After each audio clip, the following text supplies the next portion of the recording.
Des coupes sauvages ont été opérées dans les salaires du mois de septembre de plus de 4000 personnels médico-sanitaires dans le pays de Paul Biya.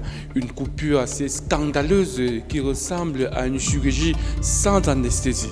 Qu'est-ce qui est à l'origine de ce scandale en pleine période de rentrée scolaire? Nous sommes allés rencontrer Richard Chabda, qui est membre et délégué de l'Ordre des professionnels médico-sanitaires et surtout président du collectif des professionnels médico-sanitaires, qui examine avec nous cette question. Il revient sur la genèse et il nous parle un peu du quotidien très difficile que vivent ses collègues bien avant cette coupe et pendant cette coupe.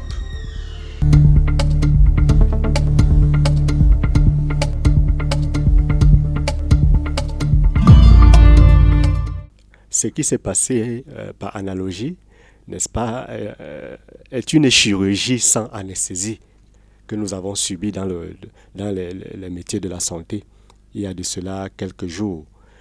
Et ce qui se passe en réalité, c'est que nous avons été surpris, tous les professionnels de la santé ont été surpris. On parle de plus de 4000, près de 5000 professionnels de la santé, des salariés, des fonctionnaires ont été surpris, n'est-ce pas, lorsqu'ils ont consulté leur bulletin de solde, qu'il y a eu un retranchement qui allait presque de 50 000 francs à 200 000 francs selon les catégories de personnel.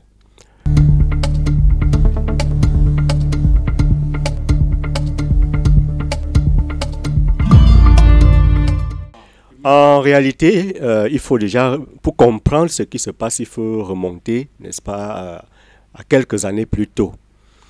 Déjà le 23 juin 2020, Monsieur le ministre de la Santé a adressé une correspondance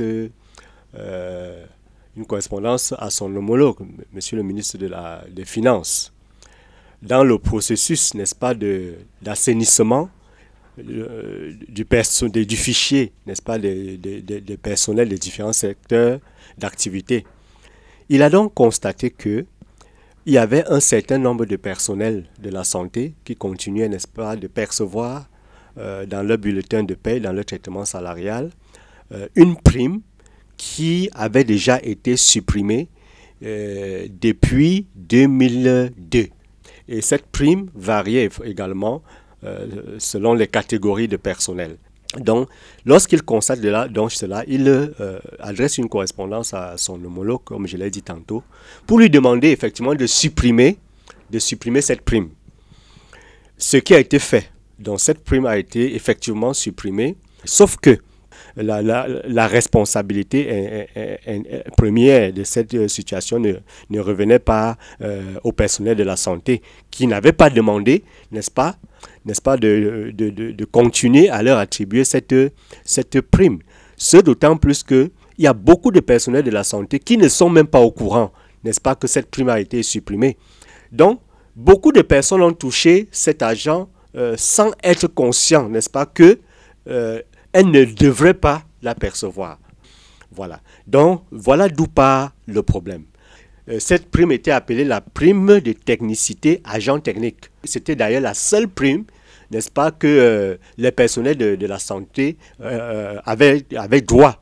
Et cette unique prime-là a fait son long cours jusqu'en 2002, date à laquelle le président de la République, une fois de plus, a attribué 3 autres primes au personnel de la santé, en supprimant, n'est-ce pas, l'ancienne prime, c'est-à-dire la prime de technicité agent technique. Donc, on leur a attribué la prime de technicité, la prime, n'est-ce pas, de santé publique et la prime d'astreinte. Donc, c'est ces 3 primes-là qui devraient être en vigueur depuis 2002 jusqu'à nos jours.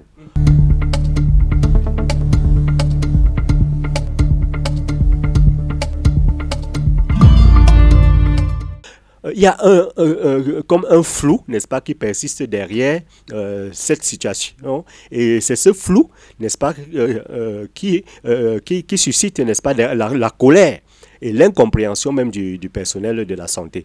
Parce que qu'on nous avait averti, n'est-ce pas, qu'on nous avait donné les modalités, n'est-ce pas, de coupe de ces supposés trop perçus, les gens, n'est-ce pas, se seraient préparés de telle sorte que cela ne soit pas perçu comme un choc, parce que nous avons accueilli cette coupe salariale, cette coupe salariale comme un choc.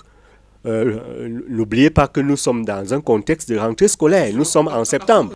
Nous avons l'impression qu'il y a une certaine injustice et même un abus. Parce qu'on laisse les véritables responsables, n'est-ce pas, de cette erreur, qui sont aux côtés du ministère des Finances, pour s'attaquer à ceux-là qui sont même victimes, en fait, de la situation, c'est-à-dire des personnels de la santé.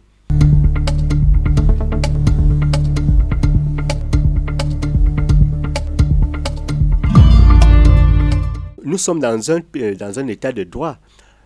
On ne saurait, n'est-ce pas, agir, quelle que soit notre colère, notre mécontentement, n'est-ce pas, en dehors des cadres réglementaires. C'est pour cette raison que nous avons déclenché, n'est-ce pas, un certain nombre de mécanismes pour faire face à cette situation qui s'apparente une fois de plus à une autre crise. Et une autre crise sociale, parce que nous pensons que cela même s'apparente à de la provocation. Parce que nous sommes le personnel de la santé dans une sorte de résilience aujourd'hui. Il ne faudrait pas qu'on ajoute une goutte d'eau dans un vase qui est déjà presque plein. Vous voyez un peu. Nous n'allons pas aller dans la rue. Peut-être ce qui est programmé pour le moment. Nous avons initié avec l'entremise, n'est-ce pas, des différents représentants, des différentes associations, notamment les syndicats, les sociétés savantes, les ordres professionnels. Nous sommes d'abord inscrits dans une logique de négociation, de compréhension, de dialogue avec ces autorités, notamment le ministre de la Santé publique et même le ministre des Finances, pour comprendre réellement ce qui se passe et faire des suggestions, des propositions.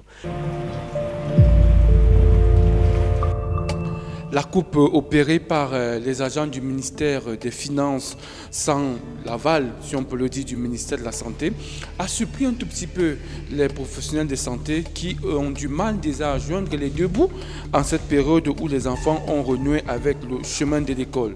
Une attitude que certains assimilent à une provocation de la part de l'État à l'endroit de ces personnels qui déjà subissent une masse importante du boulot sans avoir les différents bénéfices qui accompagnent leur métier.